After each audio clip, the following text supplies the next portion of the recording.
স্বাগত দীপ্ত সংবাদে, সাথে আছি আমি নুজহাত রাহনুমা।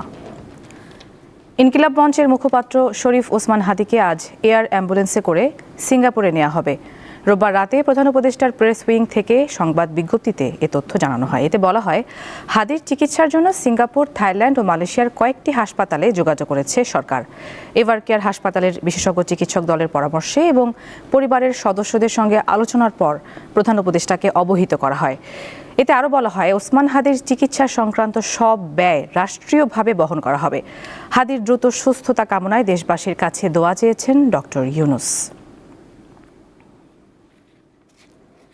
দর্শক, এই বিষয়ে আরও জানাতে রাজধানীর এভারকেয়ার হাসপাতালের সামনে থেকে যুক্ত আছেন আমাদের সহকর্মী স্বস্তিকা সিংহ। স্বস্তিকা, হাদিকে সিঙ্গাপুর নেয়ার একটি প্রস্তুতি চলছে আমরা জানতে পেরেছি ইতিমধ্যে। তো আপনার কাছে সবশেষ কী তথ্য রয়েছে, আমাদের বিস্তারিত জানান। গতকাল রাতেই কিন্তু জানানো হয়েছিল যে আজ সিঙ্গাপুরে নেওয়া হবে ওসমান হাদিকে, এবং সিঙ্গাপুর জেনারেল হাসপাতালের অ্যাক্সিডেন্ট এমার্জেন্সি বিভাগে তার চিকিৎসার জন্য যে যাবতীয় ব্যবস্থা করা, সেই ব্যবস্থা কিন্তু করা হয়েছে। এবং আজকে সকালে যতটুকু তথ্য আমরা বিভিন্ন সূত্রে জানতে পেরেছি যে আজকে সকাল 10:30টায় কিন্তু সিঙ্গাপুর থেকে যে এয়ার অ্যাম্বুলেন্সটি আসার কথা সেটি কিন্তু থাকবে শাহজালাল আন্তর্জাতিক বিমানবন্দরে।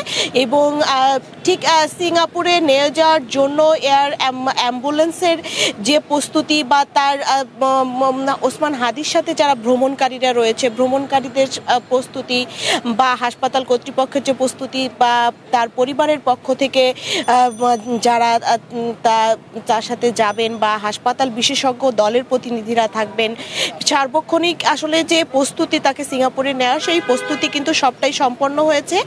এবং আজকে দুপুর 1:30টা নাগাদ তাকে তার এয়ার অ্যাম্বুলেন্সটি উন্নত চিকিৎসার জন্য সিঙ্গাপুরের উদ্দেশ্যে ছেড়ে যাবে, এমনটাই কিন্তু তথ্য এখনো পর্যন্ত জানানো হয়েছে গণমাধ্যমকে হাসপাতালের পক্ষ থেকে।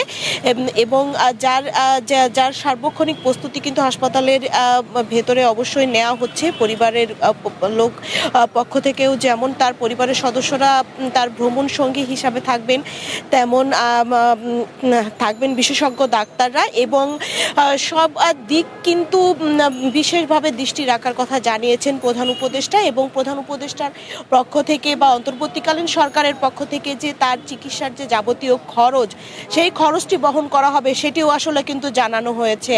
নুজহাত, এই ছিল এভারকেয়ার থেকে আমার কাছে সর্বশেষ।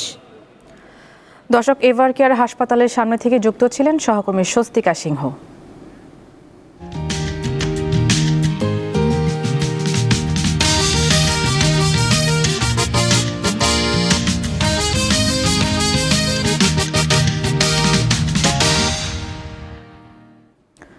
এবারে বিজয়ের মাসের খবর। আগামীকাল মহান বিজয় দিবস। যথাযোগ্য মর্যাদায় দিনটি উদযাপনের লক্ষ্যে এরই মধ্যে জাতীয় স্মৃতিসৌধের পরিচ্ছন্নতা এবং সৌন্দর্য বর্ধনের কাজ শেষ করেছে সাভার গণপূর্ত বিভাগ। সিসিটিভি স্থাপন, ধোয়া মোছা শেষে হাঁটার পথসহ অন্যান্য স্থাপনায় পড়েছে রং তুলির আঁচড়। বাহারি ফুলে ফুলে ঢেকে দেওয়া হয়েছে পুরো স্মৃতিসৌধ এলাকা। বিজয় দিবস উদযাপন নির্বিঘ্ন করতে ঢাকা জেলা পুলিশের পক্ষ থেকে নেওয়া হয়েছে কয়েক স্তরের নিরাপত্তা ব্যবস্থা। এরই মধ্যে শেষ হয়েছে 3 বাহিনীর যৌথ মহড়া। আগামীকাল প্রত্যুষে জাতীয় স্মৃতিসৌধে রাষ্ট্রপতি ও প্রধান উপদেষ্টার শ্রদ্ধা নিবেদনের পরেই সর্বসাধারণের জন্য উন্মুক্ত করে দেওয়া হবে স্মৃতিসৌধ প্রাঙ্গণ।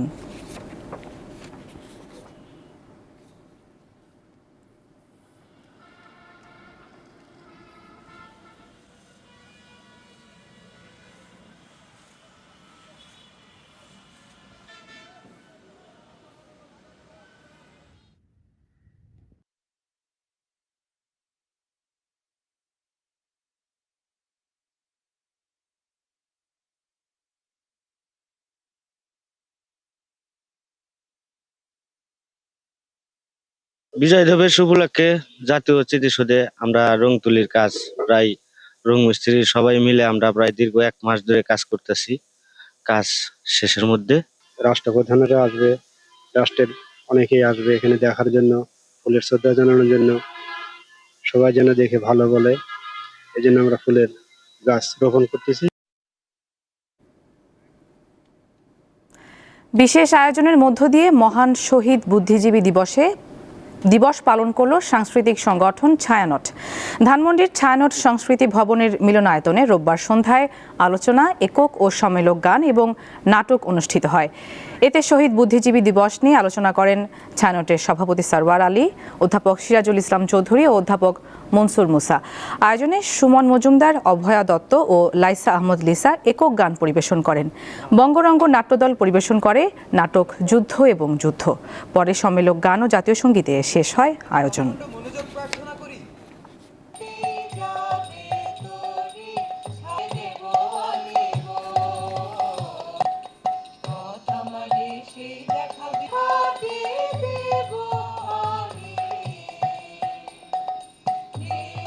আগামীকাল বিজয় দিবস উপলক্ষে সাভার স্মৃতিসৌধ প্রাঙ্গণে যে প্রস্তুতির বিষয়টি চলছে সেই প্রসঙ্গে বিস্তারিত জানাতে আমাদের সহকর্মী রয়েছেন সেখানে। এম.এ. হালিমের সাথে কথা বলছি আমরা। হালিম, মহান বিজয় দিবস নির্বিঘ্নে উদযাপনে আইনশৃঙ্খলা বাহিনী কী ধরনের প্রস্তুতি নিয়েছে আমাদেরকে জানান।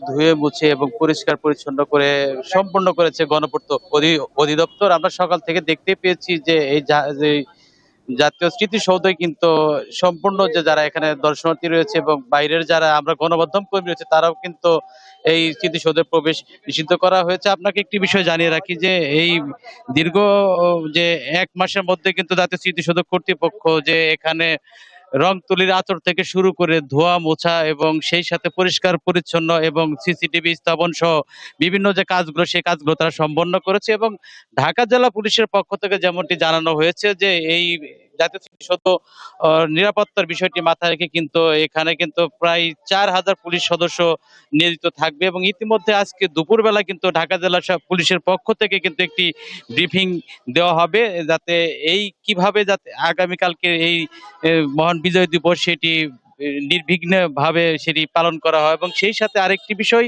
এই জাতীয় স্মৃতিসৌধর যে কালকে মহান বিজয় দিবসের যে প্রোগ্রাম উদযাপন করা হবে সেই হিসেবে কিন্তু ঢাকা আরিচা মহাসড়কের নবীনগর থেকে গাবতলী পর্যন্ত সেখানে কিন্তু এখানে পুলিশের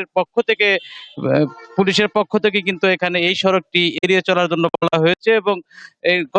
এবং সকাল ভোরে কিন্তু এই মহামান্য রাষ্ট্রপতি এবং প্রধান উপদেষ্টা তারা এখানে শ্রদ্ধা নিবেদন করার শেষে কিন্তু এখানে কিন্তু সেই জনসাধারণের জন্য এই জাতীয় স্মৃতিসৌধ শ্রদ্ধা নিবেদনের জন্য খুলে দেওয়া হবে। তো এই ছিল আমার কাছে সাভার থেকে সর্বশেষ। হালিম, আপনাকে ধন্যবাদ। রাজধানীতে শীতের আমেজ যেমনই হোক, কাঁপছে উত্তরের জনপদ। বিশেষ করে হিমালয়ের পাদদেশে অবস্থিত সর্বোত্তরের জেলা পঞ্চগড়ের উপর দিয়ে টানা 5ম দিনের মতো বইছে মৃদু শৈত্যপ্রবাহ। শীতের মাত্রাকে আরও বাড়িয়ে তুলছে ঠান্ডা বাতাস। সকাল 9টায় জেলায় সর্বনিম্ন তাপমাত্রা 9 ডিগ্রি সেলসিয়াস রেকর্ড করেছে তেঁতুলিয়া আবহাওয়া অফিস। তাপমাত্রা কমতে থাকায় কুড়িগ্রামে আবারও বেড়েছে শীতের তীব্রতা। হিমেল বাতাসে জবুথবু হয়ে পড়েছে জনজীবন। সবচেয়ে বিপাকে পড়েছে কৃষি শ্রমিকরা। কুয়াশা ও ঠান্ডা উপেক্ষা করে মাঠে কাজ করতে হচ্ছে তাদের। সকাল 6টায় জেলার সর্বনিম্ন তাপমাত্রা 12 ডিগ্রি সেলসিয়াস রেকর্ড করেছে রাজারহাট আবহাওয়া পর্যবেক্ষণ কেন্দ্র। উত্তরের আরেক জেলা দিনাজপুরে হিমেল বাতাসের সঙ্গে পাল্লা দিয়ে বাড়ছে শীতের তীব্রতা। সূর্য ওঠার পর কিছুটা স্বস্তি মিললেও বিকেল গড়াতেই আবারও বাড়তে থাকে শীতের অনুভূতি। দিনাজপুরে সকাল 6টায় সর্বনিম্ন তাপমাত্রা রেকর্ড করা হয় 10.8 ডিগ্রি সেলসিয়াস। দক্ষিণের জেলা পটুয়াখালীতে ভোর থেকে দুপুর পর্যন্ত ঘন কুয়াশায় ঢাকা থাকছে গ্রামীণ জনপদ। সকাল 9টায় জেলার কলাপাড়ায় সর্বনিম্ন 13.8 ডিগ্রি সেলসিয়াস তাপমাত্রা রেকর্ড করেছে আবহাওয়া অফিস।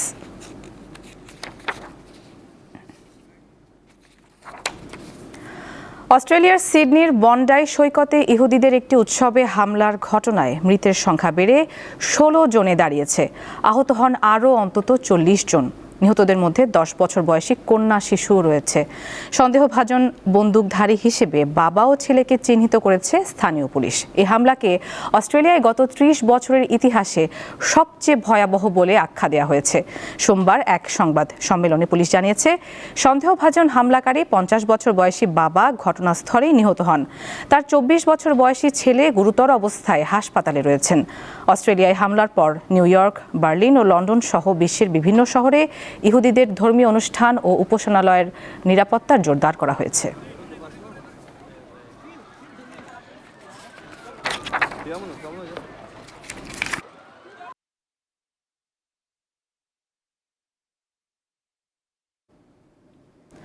রাশিয়ার সঙ্গে যুদ্ধের অবসান ঘটাতে সমঝোতার অংশ হিসেবে ন্যাটোতে যোগদানের আকাঙ্ক্ষা থেকে সরে এসেছে ইউক্রেন, এমনটাই জানিয়েছেন দেশটির প্রেসিডেন্ট ভলোদিমির জেলেনস্কি। তিনি জানান, ন্যাটোতে যোগদানের পরিবর্তে পশ্চিমা দেশগুলোর কাছ থেকে নিরাপত্তা নিশ্চয়তা গ্রহণে সম্মত হয়েছে ইউক্রেন। হোয়াটসঅ্যাপে সাংবাদিকদের এক প্রশ্নের জবাবে জেলেনস্কি বলেন, শুরু থেকে ইউক্রেনের ন্যাটোতে যোগ দেওয়া আকাঙ্ক্ষা থাকলেও যুক্তরাষ্ট্র ও ইউরোপের কয়েকটি মিত্রদেশ এই লক্ষ্যে সমর্থন দেয়নি। ন্যাটোতে যোগদানের ইচ্ছা ছাড়লেও রাশিয়ার কাছে কোনো ভূখণ্ড ছেড়ে দেওয়ার পক্ষে নন জেলেনস্কি। এই সিদ্ধান্তকে ইউক্রেনের একটি বড় নীতিগত পরিবর্তন হিসেবে দেখা হচ্ছে। এবারে খেলার খবর। তৃতীয় টি-20তে সাউথ আফ্রিকাকে 7 উইকেটে হারিয়ে 5 ম্যাচ সিরিজে 2-1 ব্যবধানে এগিয়ে গেছে ভারত। দারুণ সুইং বোলিংয়ের প্রদর্শনীতে ম্যাচের প্রথম ওভারে উইকেট নিয়ে সুর বেঁধে দিয়েছিলেন আর্শদীপ সিং। ভারতের পেস স্পিনের যৌথ আক্রমণে সাউথ আফ্রিকা গুটিয়ে যায় অল্প রানে, আর 7 উইকেটের বড় জয়ে সিরিজে আবার এগিয়ে গেল সূর্যকুমারের দল। সাউথ আফ্রিকা শেষ বলে অল আউট হয় 117 রানে। জবাবে 7 উইকেট হাতে রেখে জয় তুলে নেয় ভারত।